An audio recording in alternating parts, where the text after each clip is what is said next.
Ready to take your first big step abroad?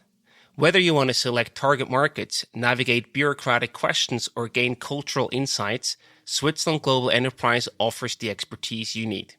As the official Swiss organization for export and investment promotion, they are experts in understanding the needs of Swiss companies.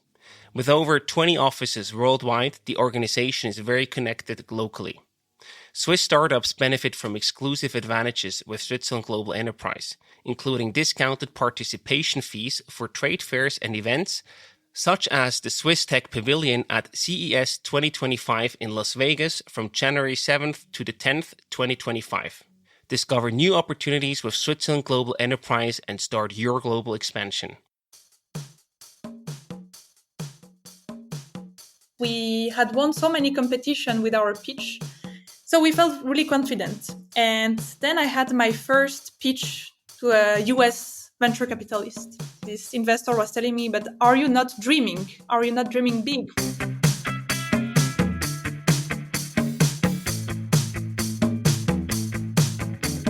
Welcome to the Swisspreneur Show, a podcast about startup stories and learnings from experienced entrepreneurs. If you enjoy listening to our show, make sure to follow the podcast and leave a rating. And now, here's your host, Silvan.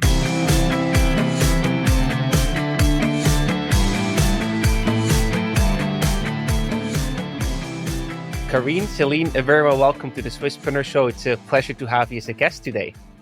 Thank you, Silvan. Thank you, Silvan. Thank you for inviting us. Céline, you are the COO at Largo.ai, a startup providing next-generation storytelling tools for the audiovisual industry using artificial intelligence. You joined the company in 2022 and rose to COO in less than a year.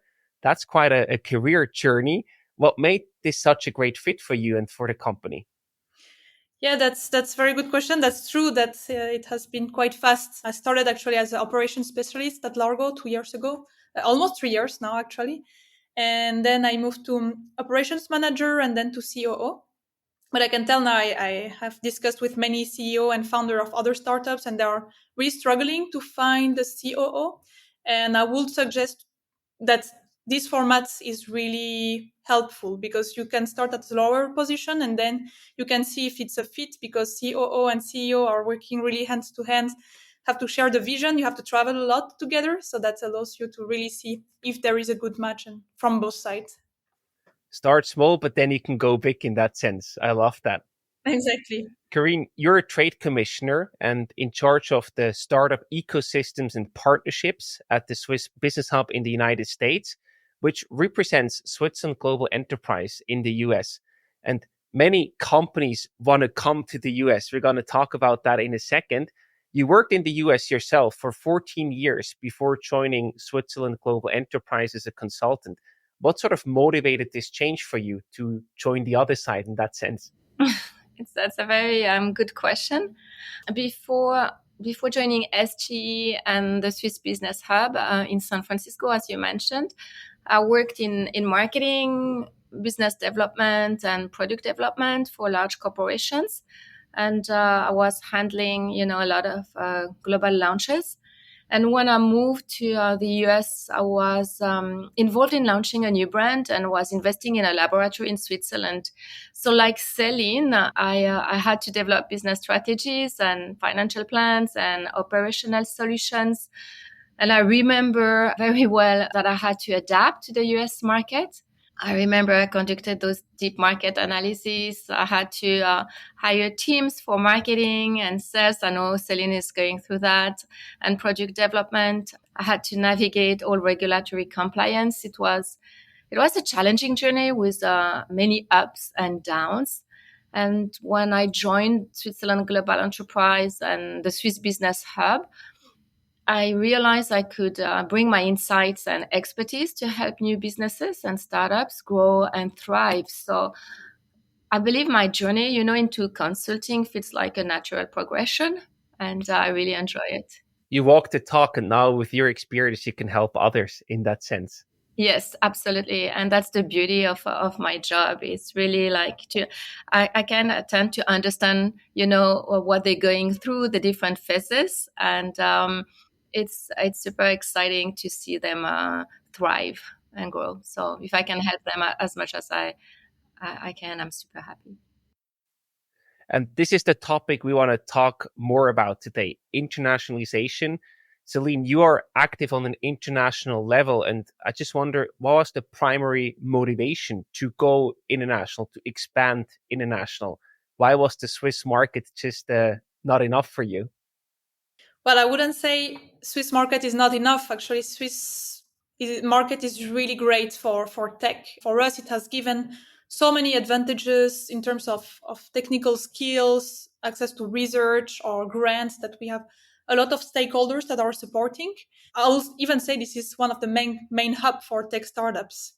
But from our side, that we are active, so we have an AI platform for initially movie and advertisement industry. So we have a very niche market, and we had to move. We had to search for our customers, go where they were, the main hubs, which is Los Angeles, Hollywood, of course, and that was just unavoidable to go to the US. But from the operations side, searching for investors in the US as well. Many times we have been asked to move our headquarters in the US. And for us, that is a big no, because we need this access to research and grants and support in Switzerland. I will get back to that question because I think that's a very important one. Before that, I want to actually talk about the US market with you, Karine. But we see many other emerging markets that experience fast growth all over the globe, but still for many startups, especially technology-driven startups, the United States, the US market still continue to be the primary focus. Why is that still the case? I think there's a lot of points to be discussed, but maybe I'm going to highlight two things. I think the size of the market and its consumer spending, right? The US market has a high consumer spending. It's a huge, it's a very large market with an affluent population, which is making it very attractive for businesses. It offers economic stability as well, which is crucial for businesses looking to make long-term investments, right? You go into a market where the time you're investing and the resources you're going to invest are going to pay off. As Céline mentioned, it's also home to leading tech companies and hubs of innovation like the Silicon Valley, and I'm at the heart of the Silicon Valley, right? The Silicon Valley has a unique ecosystem that supports innovation, provides access to venture capital, fosters collaboration and growth. It's really a special place to be. So I believe the US market as well, when I think about it, we were talking with Céline, it's the importance of brand recognition and prestige. Success in the US market is often seen as a benchmark of quality and success. So if you can establish a strong presence in the US and if you can leverage this success, it will help your company to build credibility and expand into other international markets. So I think those are my thoughts briefly. That makes a ton of sense. So it really is a promising market to enter. But Céline, experiencing that firsthand with your expansion there, I'm sure it also comes with challenges. So what are some of the biggest challenges that you faced despite the request to move your headquarters over and over again to actually move your business or at least parts of your business to the US? Well, actually, there are so many challenges that it will be hard to summarize. But I'll say three main challenges that we faced when moving to the US. The first one is really the needs of networking.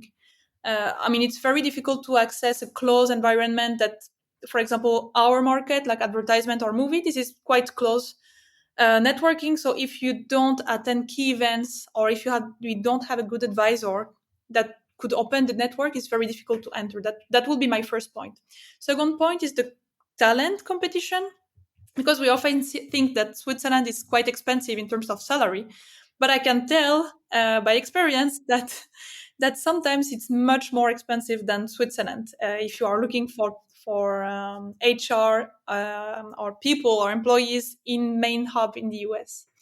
But the third and most important difference, I'll say, it's the cultural difference. And here maybe I can share one of the story that make me really feel bad, actually, and my first time at Largo, that we had won so many competition with our pitch, with our business pitch, that we were really strong. We won many awards, that we had really good feedback from the European investors. So we felt really confident. And then I had my first pitch to a US venture capitalist. And that was another story that's really, really difficult, that this investor was telling me, but are you not dreaming? Are you not dreaming big? What are these numbers? You are so conservative that we cannot invest in people that are not dreaming big. I say, wow, okay, that's quite different. So yeah, that's teach you how to adapt your pitch. You have to be direct and ask really what you want. That really you don't have time to talk about the weather like in Europe. It's really you have to go straight to the point and really sell yourself. Don't be shy. Sell your company, sell yourself as a person, which can be difficult for Swiss modesty. So I hear there's a completely different level of ambition there, and also more competition in that sense. Karine, you know both sides also pretty well. So what would you say are the biggest cultural differences besides having different ambitions that Swiss founders need to adapt to in the jump to the US? When we spoke with Céline, we laughed a lot about because we think that it's what she says. It's exactly what I'm going to say. First of all, when I think about, I'm Swiss, right? And I received my education in Switzerland. So when I moved to the US and started my professional journey, it was like, wow, it's an eye opener, One thing that I noticed right away was the difference in communication, as Céline mentioned. In Switzerland, the way we communicate or our style tends to be more formal, discreet, and humble, while here it's more open, at the same time informal and more direct. So what I experienced, and it's what Céline said, I had to step out of my comfort zone to engage with people. I quickly realized that Americans value networking, and often they start with an icebreaker conversation before getting down to the business discussion level, So some people said, oh, it's small talk, but I like it, honestly, because if you're shy like I am, so it puts me, it's in a comfort zone. But when it comes to discussing your company, they're very direct and they're curious. You need to be ready to pitch your company. You need to be ready to pitch your team, yourself. Questions come fast and preparation is key. And it really, Céline mentioned it as well, brings me to another crucial aspect, which is marketing and sales. And Swiss startups should invest in strong marketing strategies, brand positioning, and customer engagement to build that trust and really show your commitment, that you are committed, that you're coming for big, as Céline mentioned. And I can give you an example, the Consumer Electronics Show in Las Vegas, CES, I don't know if you know it. And this is how we met with Céline 2 years ago. So if you attend, you have the opportunity to make a lot of contacts. You're meeting with different companies, with investors, and it's really a fantastic opportunity to engage. But what I realize is that Swiss startups need to follow up, and it takes a lot of the time. And sometimes you hear back from the connection you had, and sometimes you don't. But I do believe that to show you are committed and serious about entering the US market, you need to be proactive. You need to be responsive when you receive an email. You cannot really wait 2 weeks to answer a request, right? So be flexible, be hungry. We said listen from your customers, learn from the market, and adapt to it. So it's a journey. I like what you said. I also used to do sales to bigger B2B enterprise clients in the US up until last year. And it's exactly as you said, the speed is really different. They expect almost an immediate answer to an email, or at least within a few hours during the same day. You cannot wait 2 or 3 days to reply. Plus, often if they don't reply, it's okay if you follow up over and over again until they actually do reply. I think that's also a big difference to Switzerland, where we often think, oh, I sent them an email. They just didn't have the time to reply yet. But often they then do if they know you. And in the US, even if you have a relationship with a client or you're quite far engaged and they don't reply, they expect you to follow up, right? That was for me quite a significant difference on how to do business. It's commitment, right? It's commitment, and then they trust you. So it's worth it. That's very true. And don't take a fantastic as a yes. Yeah, that's not bad. But a fantastic in Europe, for sure, they will buy your product. So that's Exactly. have to manage That's also a expectations. difference, right? To say no, they just usually go quiet. So they don't really tell you, no, we don't need this or we don't want this right now in the US. And while in Switzerland, they would probably give you more feedback or a different form of reasoning why they decided to not purchase your product. In the US, you just get ghosted. That was at least my experience to some degree. Yeah. Or they're asking additional questions, or they're trying to delay the process as well. But doesn't mean that they're not interested immediately. That could come back later. They want to see how you're going to improve, what's going to happen with your technology as well. With that speed, things can also change pretty fast. That's absolutely true.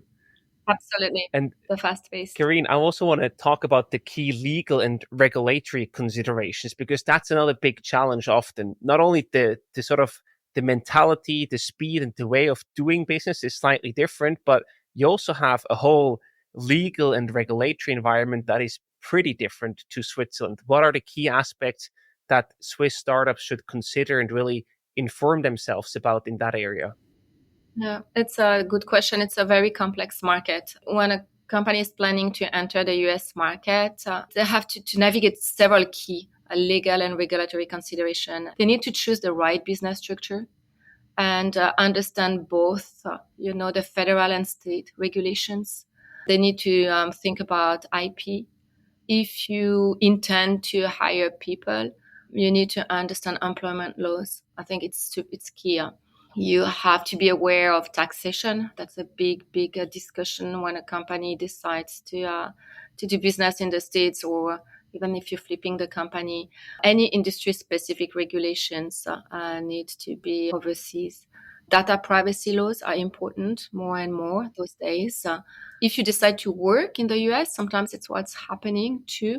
You need to be aware of immigration requirements. It's not that simple. Have solid contracts. Follow product safety and consumer protection standards, I would say.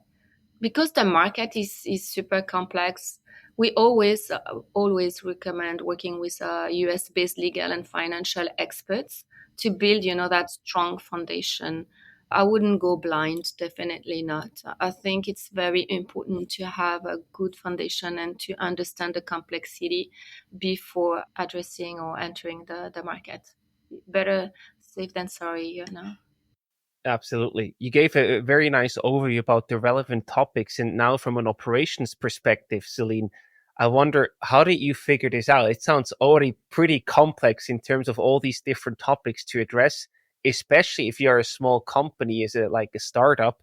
Did you work with just like legal professionals in the US to figure that out, or how did you go about that? Yeah, that's true. It's very complex. When you jump in a new country, you don't know too much all the rules. But I feel like as a Swiss company, we get so much support. Like Karine, for example, we always know that if we need advice, that we can ask. Also, that there are people really that are based in the US working with Swiss companies, working with Swiss startups, and that is so helpful because sometimes, yeah, you just search for information, look at for an insurance or establishing your legal entity over there. You don't know too much how to do and who to trust or not. So that is very helpful to have people like Karine in the US to help you. And you also mentioned before the necessity to move your headquarters there. Whenever you talk to investors, that's often a requirement. We heard that from other companies as well. I think hopefully it's getting a bit less and less of a requirement, but it's still there and often a topic.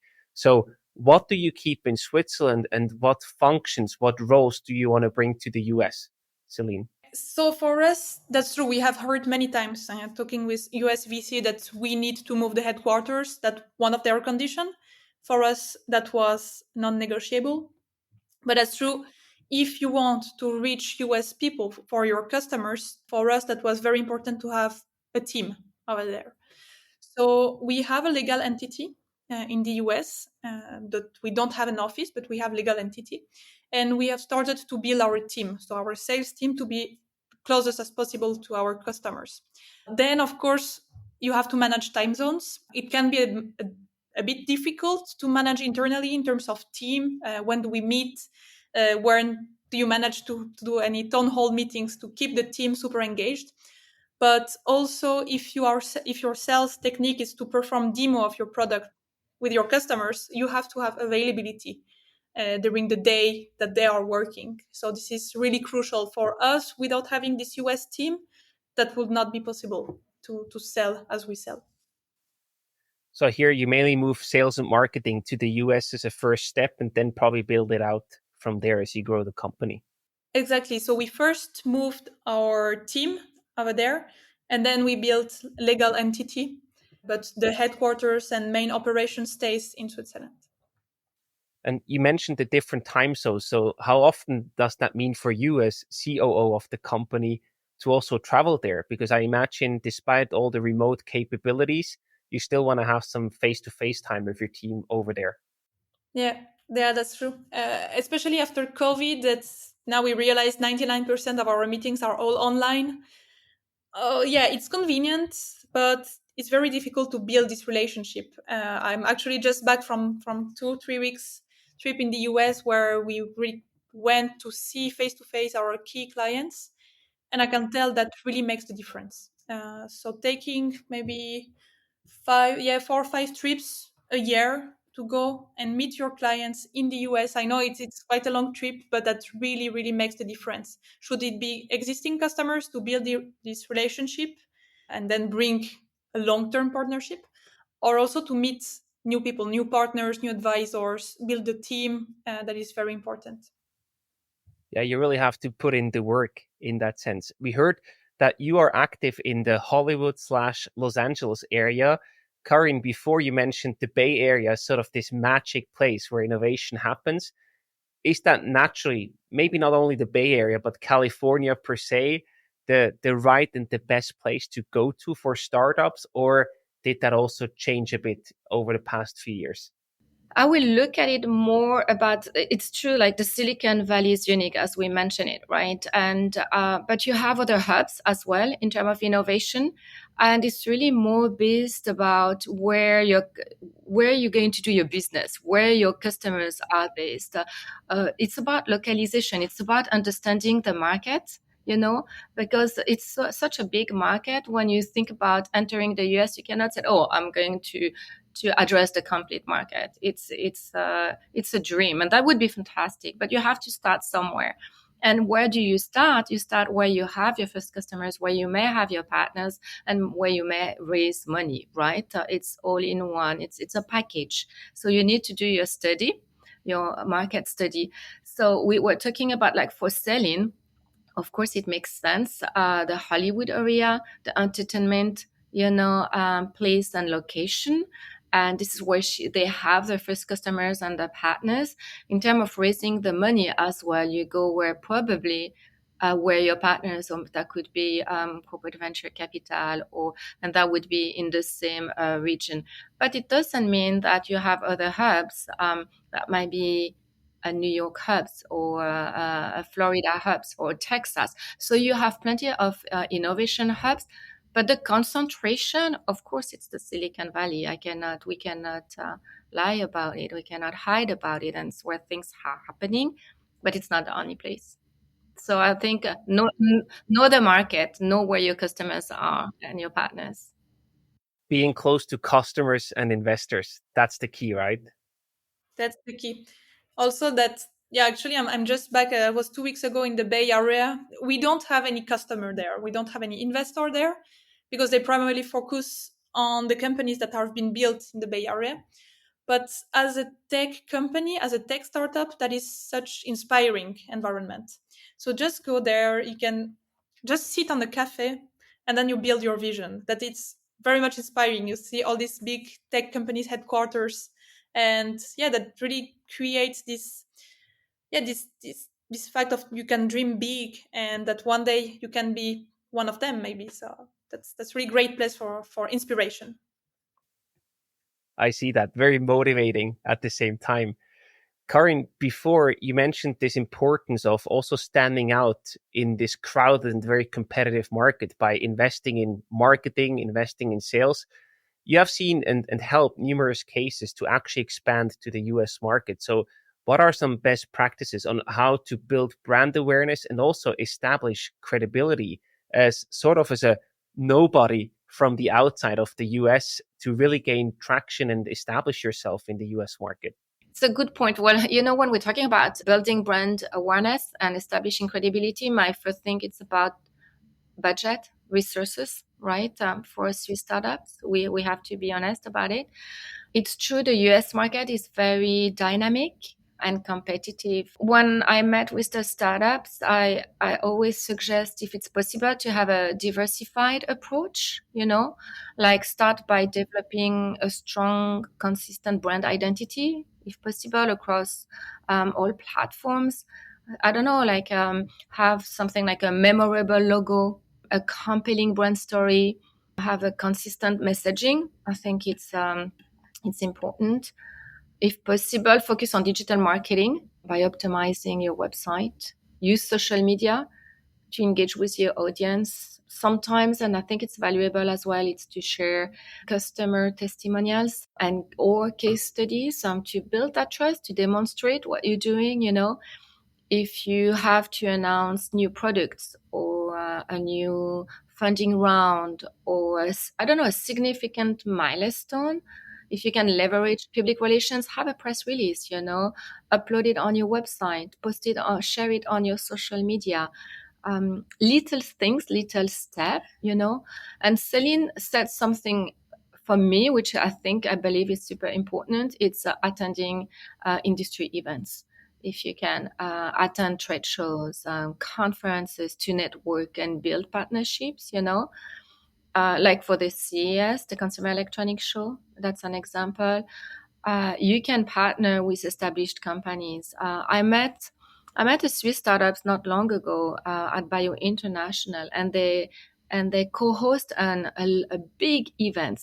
And the logo, was on the screen, and it was an incredible party. But I don't know how to explain, but just those little things, it really, it's like if you put a stamp, like we here, we present, collaborate with key opinion leaders as well. That's an option. And I know that to build a brand awareness and credibility requires, again, a budget, and it's super time consuming. But I think it's worth the commitment. And I might be wrong, but I met companies and startups that don't have anything. And I would say start small, but you need to start somewhere. Céline, anything that you want to add to these tactics that were just described? Yeah, I mean, attending events that is very, very important. I mean, don't underestimate the power of networking in the US. I was not believing that at first. I tend to be sometimes a bit also introverted when it comes to networking. It's always difficult, right? How do you do if you arrive, you're alone at an event? How do you talk to people? That I think as human being, we don't like that too much, especially in Europe. But if you don't do that, if you don't push yourself to do that in the US, I won't say you have no chance, but your chances are very much reduced. Mm-hmm. And Karine, when we see these events, these right decision makers or opinion leaders, there's, I imagine, a ton of them. And you have to make the right selection about the relevant events and the relevant people to talk to. Is that something that SGE can help me if I want to bring my startup to the US to help me identify the right conferences, the right industry events, and the right opinion leaders to talk to? Yeah, absolutely. So SG is offering a range of business support services. We help SMEs and startups, right, by leveraging our extensive network. So typically, if we're offering a lot of different conferences, trade shows. You have different programs. You can receive the supports from the Swiss agencies, with the Pick Your Fair program as well.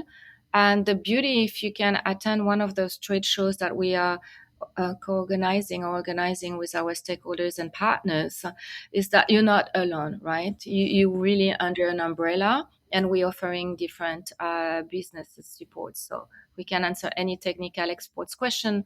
We can offer advice on the go-to-market strategy, on price positioning, on the different business models. We can research potential partners, customers, and as well we can discuss about the type of key opinion leaders or influencers you would like to reach out. But at the end of the day, what really matters is that you need to be prepared if you decide to attend any type of conferences or trade show. It's not just to show up and say, oh, I'm here, I'm going to be behind my desk and I'm going to wait. Not at all. You have to be super proactive, super prepared. You need to have those, what we just spoke about, that brand visibility a little bit established. You need to have your story, you need to have your pitch ready. And when you engage with the people, you need to position yourself as, hey, I'm the leader. I'm here. I know why I'm here. I know what I want. So really to be a little bit in the face and say, I know that we can collaborate together. I know that we are the right fit for you. So definitely, and SG and the hubs are here to really, work and offer tailor-made supports. So it sounds that you really help the companies to get multiple shots, probably in a shorter time period than doing it themselves, but they still have to take the shot themselves. They need to want it. You know what I mean? Of course. They really need to want it. So they cannot just stay and come and wait. They need to be proactive. And we are very supportive and we are really pushing them. And honestly, to see them succeed, their success, it's our success. And that's the beauty. That's why that job is fantastic. And that's why Switzerland Global Enterprise and the hubs are doing an incredible job. It's because we get to know them at a certain stage of their growth. And if we can bring values, if we can, answer the needs, if we can, it's really, as I said, it's a tailor-made offer. If we can participate and guide them with whatever in the we can, we're happy to do so. So, and Swiss startups are extremely lucky to be in Switzerland because they have so many opportunities. I'm sure Céline will confirm, but you have so many programs and accelerators and supports and fundings and ways, to go global. It's a gift. A great place to be. And of course, Céline, we're also curious to hear how your experience was. Was the SGE collaboration really able to help you to shorten this learning curve and move into the US market faster? Yeah, definitely. I mean, we have participated first in a internationalization camp in San Francisco at very early stage that had helped us design our pitch, learn the culture, really learn how to network. And actually that's quite funny because at first you go there, you're like, oh well, I've met a few people. Well, they were not really relevant, but I realize now that these people that we have met a few years ago are actually now our advisors. So it took some time, but the connection that you build a few years prior now that can be very helpful. And then, yeah, we've participated in CES, so Consumer Electronics Show, as Karine mentioned, 2 years ago.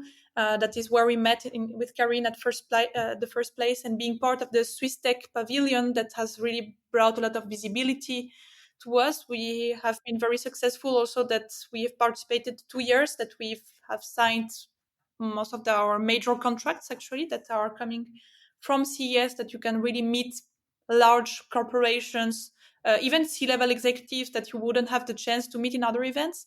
And the job that SG is doing, I mean, in terms of PR, marketing, supporting the startups, it's really amazing. So cool. That's really good to hear. And to conclude, I want to ask you both a last question before then switching to the rapid fire questions. The first one for you, Karine. What's the number one mistake that Swiss startups should avoid when expanding to the US? You've seen so much, so is there one that really stands out in terms of the mistakes? It's a hard question. It is. Okay. with all what has been said, I don't know what you think, Céline, maybe failing to adapt to the local business culture and market dynamics. I think they need to understand the market dynamics, and they need to understand the customer preferences and expectations. I think that's super crucial. They need to understand, to have a comprehension of the competitive landscape, maybe before launching as well. As she says, that they came first and they observe the market, they get to know the market, and who might be the right consumers or customers and partners. And definitely, I would say to be flexible and adapt to the fast-paced environment. Yes, we are Swiss and we have the quality, we have that incredible label, but is this enough?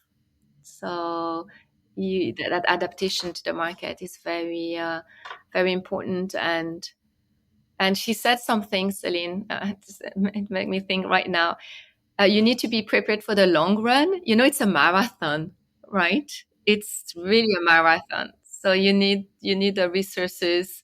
You need to know where to launch. You need to know when, and be prepared and invest in people, as she mentioned. Yeah, be prepared, but don't spend years on building the perfect product before starting to sell, because you will never have your perfect product. You have to sell your idea to the US. You have to sell, even if you don't have a product, just sell your idea.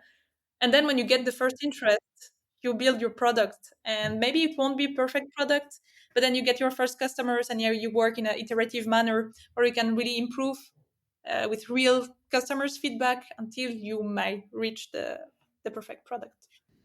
Yeah, it's what I said, learn from the market, listen to its signals, and pay attention to customers' feedback and go for it. And Céline, if you look at the movies that already used Largo's technology, you have been featured on Netflix, you have even been nominated for Oscars.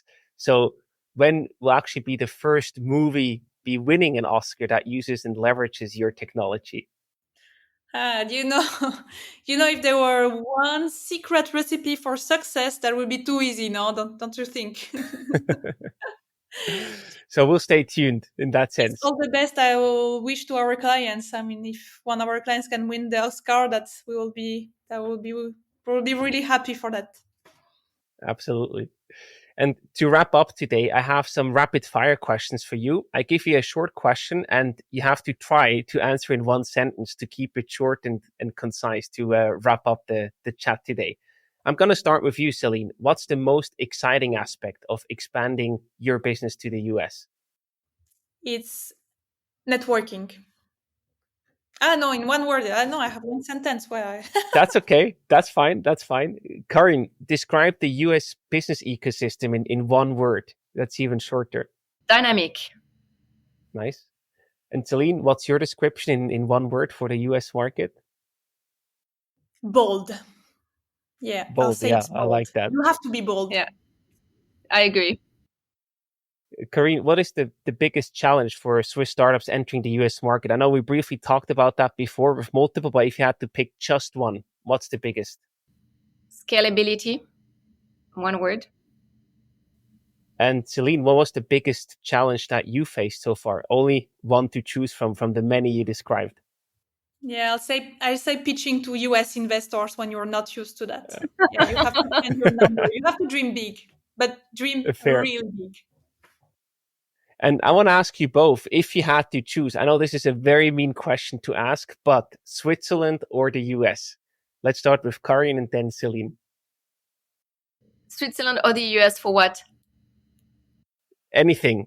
To live, to do business, whatever if you had to choose one on all aspects, which country do you choose? Gosh, I cannot share. I mean, my heart is in two. I cannot say. That's a hard question. Wow, to do business, USA. I'll say keep your tech in Switzerland, but sell Swiss tech to US. I love that. That sounds like a winning combination. And I think exactly. Both very Swiss answer. But I think that's the perfect wrap up of the conversation today. We got a glimpse of the potential, but also the differences and challenges of the US market. So thank you so much, both of you, for your time and your insights today. Lots of success and all the best for the future. A big thank you, Karine and Céline, for being here today. Thank you, Silvan. Thanks for inviting. Thank you, Silvan. Thank you for inviting us.